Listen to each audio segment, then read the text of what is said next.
নমস্কাৰ ছাত্ৰ ছাত্ৰীসকল আকৌ আমি আমাৰ অসম বুৰঞ্জীৰ লগত জড়িত বা অসম বুৰঞ্জীৰ লগত জড়িত এইবোৰ প্ৰশ্ন প্ৰায়ে আমাৰ পৰীক্ষাত আহি থাকে এইবোৰ আহি থকা প্ৰশ্ন আমাৰ অসমৰ যিকোনো কম্পিটিটিভ এক্সামৰ কাৰণে বিশেষকৈ আসাম পুলিচ আৰু এডিআৰ কাৰণে সেই তাৰিখ কেইটামান বিশেষ ইম্পৰ্টেণ্ট প্ৰশ্ন লৈ মই নৱজিত পল আপোনালোকৰ মাজলৈ আকৌ আহিলোঁ আৰু প্ৰথমতে কৈলোঁ যে আপোনালোকে আমাক সহযোগ কৰক আৰু এডুনেষ্টক সাবস্ক্ৰাইব কৰিবলৈ নাপাহৰিব ঠিক আছে আৰম্ভ কৰোঁ প্ৰথম প্ৰশ্নটো আজি আচ্ছা 11 নম্বৰ ইকাৰণে লিখা আছে ইয়াৰ লাষ্ট ক্লাছটোত মই 10 নম্বৰ প্ৰশ্নটিত এৰিছিলোঁ সেই কাৰণে ঠিক আছে তো ইয়াত ফাৰ্স্ট প্ৰশ্নটো আজিৰ দিয়া আছে আমাৰ কি যে তলৰ কোনজন কামৰূপৰ ৰজা হৰ্ষবৰ্ধনৰ সমসাময়িক আছিল তো হৰ্ষবৰ্ধনৰ আমাৰ সমসাময়িক ৰজাজনৰ নাম আছিল মহেন্দ্ৰ বৰ্মন নহয় কাৰণ তাৰপিছত বালা বৰ্মনো হ'ব নোৱাৰে কাৰণ আমাৰ কি কয় হৰ্ষবৰ্ধনৰ সমসাময়িক ৰজাজনৰ নাম হৈছে ভাস্কৰ বৰ্মন ঠিক আছে এওঁ বৰ্মন বংশৰ মনত ৰাখিবা এওঁ বৰ্মন বংশৰ আমাৰ শেষৰ ৰজা ঠিক আছে শেষ ৰজাজন হৈছে আমাৰ ভাস্কৰ বৰ্মন আৰু এই হৰ্ষবৰ্ধনো আমাৰ পুষ্যভূতি বংশ পুষ্যভূতি বুলি এটা বংশ আছে আৰু সেই বংশৰ এজন উল্লেখযোগ্য ৰজা হৈছে হৰ্ষবৰ্ধন হৰ্ষবৰ্ধনৰ একদম সমসাময়িক ৰজাজনৰ নাম হৈছে কি ভাস্কৰ বৰ্মন এই হৰ্ষবৰ্ধন আৰু ভাস্কৰ বৰ্মন এওঁলোকৰ প্ৰশ্ন প্ৰায় পৰীক্ষাত আহি থাকে ঠিক আছে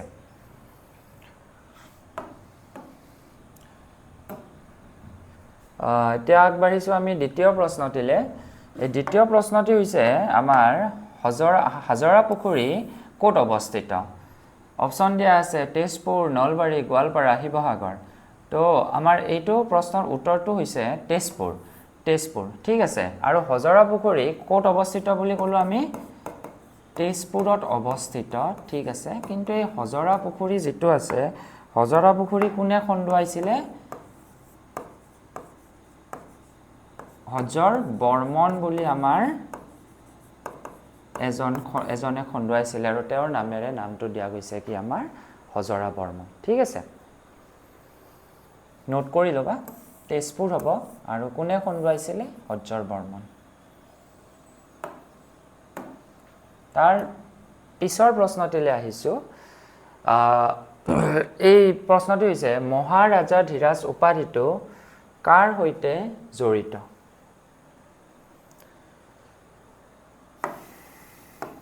প্ৰশ্নটি হৈছে মই আৰু এবাৰ কৈছোঁ যে মহাৰাজা ধীৰাজ উপাধিটো কাৰ সৈতে জড়িত ঠিক আছে যে মহাৰাজা ধীৰাজ যিটো আমাৰ উপাধি আছে এই মহাৰাজা ধীৰাজ উপাধিটো ডাইৰেক্টলি পুষ্য বৰ্মনৰ লগত জড়িত ঠিক আছে পুষ্য বৰ্মন ঠিক আছে আৰু তেওঁ মহাৰাজা ধীৰাজ উপাধিৰেও বিভূষিত কৰা হৈছিল পুষ্য বৰ্মনক আৰু ইয়াতে আৰু এটা নাম আছে মহেন্দ্ৰ বৰ্মন এইটো হৈছে আমাৰ অশ্বমেধ যজ্ঞ আমাৰ কৰা এজন ৰজা হৈছে প্ৰথম অশ্বমেধ যজ্ঞ কৰিছিলে আমাৰ কামৰূপত তেওঁ হৈছে মহেন্দ্ৰ বৰ্মন কিন্তু এই প্ৰশ্নটিৰ শুদ্ধ উত্তৰ হৈছে আমাৰ পুষ্য বৰ্মন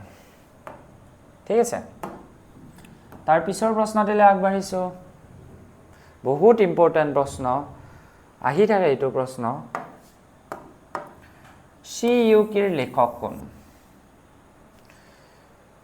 আলেকজেণ্ডাৰটো হ'বই নোৱাৰে ফাহিয়ানো নহয় মেগাষ্টিনিছো নহয় আমাৰ ভাস্কৰ বৰ্মনৰ দিনত চীনা পৰিব্ৰাজক এজন আমাৰ কামৰূপলৈ আহিছিল আৰু তেওঁৰ নাম হৈছে হিউ ৱেন চাং তেওঁ কামৰূপৰ বিষয়ে এই ইয়াত লিখি থৈ গৈছে চি ইউকিত সেইকাৰণে কৈছে যে চি ইউকিৰ আমাৰ লিখক কোন সেইটো হৈছে হিউ ৱেন চাং ঠিক আছে চি ইউকিৰ লিখক কোন হৈছে আমাৰ মই আকৌ এবাৰ কৈছোঁ কোন হিউ ৱেন চাং ঠিক আছে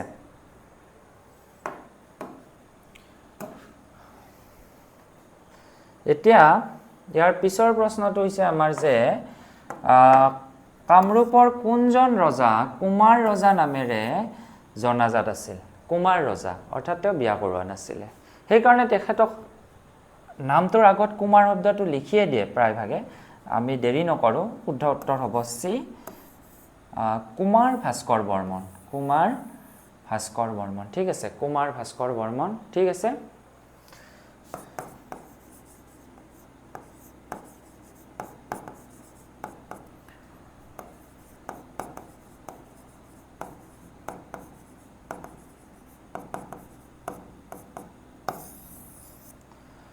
কুমাৰ ভাস্কৰ বৰ্মন ঠিক আছে তেওঁ কুমাৰ ৰজা নামেৰে জনা যায় কাৰণ তেওঁ কাকো বিয়া কৰা নাছিলে এতিয়া ইয়াতে আমাৰ এই প্ৰশ্নটো হৈছে যে তাম্ৰলিপি বন্দৰ কাৰ হৈতে আমাৰ জড়িত ঠিক আছে তাম্ৰলিপি কাৰ হৈতে জড়িত প্ৰশ্নটো হৈছে যে তাম্ৰলিপি আমাৰ কাৰ হৈতে জড়িত ঠিক আছে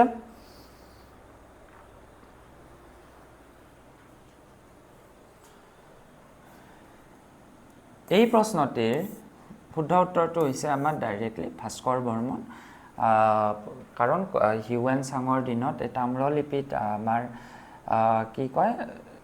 কামৰূপৰ বিষয়ে আমাৰ ইয়াতে বৰ্ণনা কৰি থৈ গৈছিলে কামৰূপৰ বিষয়ে কিছু কথা ঠিক আছে এটো শুদ্ধ উত্তৰ হ'ব মই আকৌ এবাৰ কৈছো তাম্ৰলিপি কাৰ হৈতে জড়িত ভাস্কৰ বৰ্মন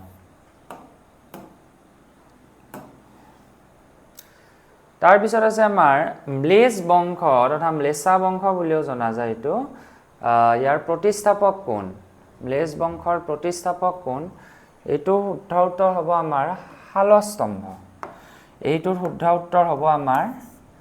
শালস্তম্ভ ঠিক আছে মেছ বংশৰ প্ৰতিষ্ঠাপকৰ নাম হৈছে আমাৰ প্ৰতিষ্ঠাপক কোন আছে শালস্তম্ভ না এতিয়া ইয়াৰ পিছৰ এটা ইম্পৰ্টেন্ট প্ৰশ্ন লৈছো এটো হৈছে কি শালস্তম্ভ বংশৰ দিনত কোনটো বিখ্যাত মন্দিৰ নিৰ্মাণ কৰা হৈছিল যেহেতু শালস্তম্ভ বংশৰ আমাৰ ৰাজধানী আছিল বৰ্তমানৰ তেজপুৰ আৰু তেতিয়া ইয়াক জনা গৈছিল হাৰুপেশ্বৰ নামেৰে মই কৈছো দে শালস্তম্ভ মই লিখি দিছো ৰাজধানী আছিল কোট ৰাজধানী হাৰুপেশ্বৰ আৰু এই হাৰুপ এটো বিৰাট ইম্পৰ্টেন্ট দেই হাৰুপেশ্বৰ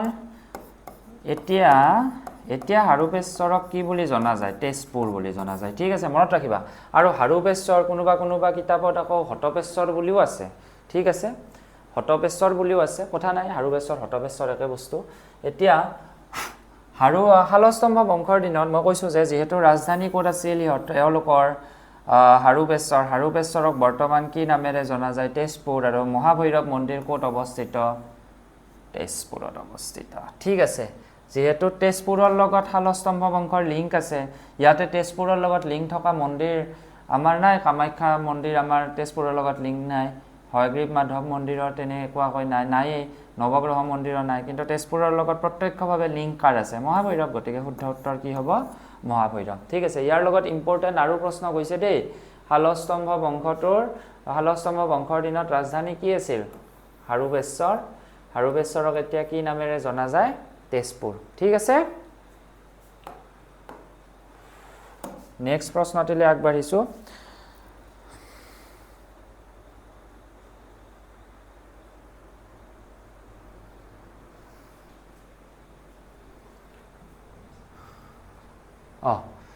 হাজোৰ হয়গ্ৰীৱ মাধৱ মন্দিৰ কাৰ দিনত নিৰ্মাণ কৰা হৈছিল বহুত গুৰুত্বপূৰ্ণ প্ৰশ্ন হয়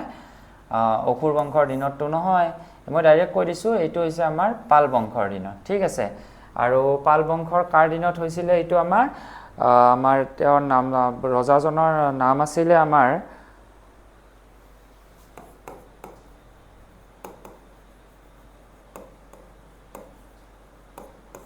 ব্ৰহ্মপাল ঠিক আছে ৰজাজনৰ নাম আছিল ব্ৰহ্মপাল অৰ্থাৎ হাজোৰ হয়গ্ৰীৱ মাধৱ মন্দিৰ নিৰ্মাণ কৰা হৈছিল পাল বংশৰ দিনত ৰজাজনৰ নাম আছিল ব্ৰহ্মপাল ঠিক আছে এতিয়া আমি অলপমান আমাৰ মধ্যযুগীয় আমাৰ ইতিহাসৰ বিষয়ে আমি যাও মধ্যযুগীয় আমাৰ ইতিহাস অসমৰ ইয়াতে দিয়া আছে অসম আক্ৰমণ কৰা প্ৰথম আমাৰ মুছলমান আক্ৰমণকাৰী কোন আছিল অসমত বহুবাৰ মুছলমানৰ আক্ৰমণ হৈছিল কিন্তু তাৰ ভিতৰত এই প্ৰথম কোন আছিল বহুত ক্ৰুৰ আছিলে এইজন যোন আছিলে নাম ল'বলৈকে মোৰ ভাল নালাগে তথাপি ল'লো বখতিয়াৰ খিলজী বখতিয়াৰ খিলজীয়ে আক্ৰমণ কৰিছিলে আৰু কানাই বৰশী বোৱা শিলালিপিত মনত ৰাখিবা ছাত্ৰ ছাত্ৰীসকল কানাই বৰশী বোৱা শিলালিপিত বখতিয়াৰ খিলজীৰ অসম আক্ৰমণৰ কথা বহুত ভালদৰে লিখা আছে ঠিক আছে কিন্তু তাৰ মাজতে আমি গৰ্ব কৰিব পাৰোঁ এই বখতিয়াৰ খিলজীক অসমৰ পৰা পুলিয়ে পোখাই উৎখাত কৰিছিলে আমাৰ মহাৰাজা পৃথুৱে আৰু কামৰূপৰ ভাই ভনী লৰা ডেকা সকলোৱে লগ লাগি এই মুছলমান আক্ৰমণকাৰীক ভয়তছনছ কৰি দিছিলে খিলজীক অসমৰ ভূমিত আক্ৰমণ কৰিছিলে কিন্তু অসমত তিষ্ঠিব নোৱাৰিলে বখতিয়াৰ খিলজী তাৰ পিছত সেই প্ৰশ্নটো আহিলে আমাৰ মহাৰাজা আমাৰ বখতিয়াৰ খিলজীয়ে অসম আক্ৰমণ কৰাৰ সময়ত অসমৰ ৰজা কোন আছিল বহুত গুৰুত্বপূৰ্ণ প্ৰশ্ন আমি জানিবও লাগে এইবোৰ আমাৰ ইতিহাসৰ লগত জড়িত আৰু এইবোৰ আমি খুব ভালদৰে আমি জানিব লাগে যে আমাৰ এজন ৰজা আছিল মহাৰাজা পৃথু ডাইৰেক্ট মই কৈ দিছোঁ মহাৰাজা পৃথুৱে বখতিয়াৰ খিলজীক অসমৰ পৰা পুলিয়ে পোখাই উৎখাত কৰিছিলে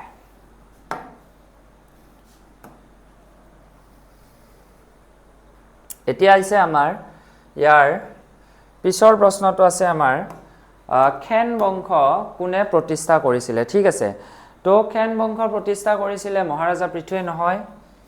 হাৰিয়া মণ্ডল নহয় আমাৰ খেন বংশ এটো বহুত ইম্পৰ্টেন্ট প্ৰশ্ন আহি থাকে দেই খেন বংশ প্ৰতিষ্ঠা কৰিছিলে কোনে নীলধ্বজে কোনে প্ৰতিষ্ঠা কৰিছিলে নীলধ্বজে ঠিক আছে আৰু তেওঁ খেন নামৰ ঠাই এখনত তেওঁ শাসন মানে ৰাজ্যখন প্ৰতিষ্ঠা কৰিছিলে খেন বুলি ঠাই এখনত ঠিক আছে আৰু সেই কাৰণে এটো কি বংশ বুলি কয় খেন বংশ নাম কোন আছিল ৰজাজনৰ নাম কি আছিল ছাত্ৰ ছাত্ৰীসকল নীলধ্বজ ঠিক আছে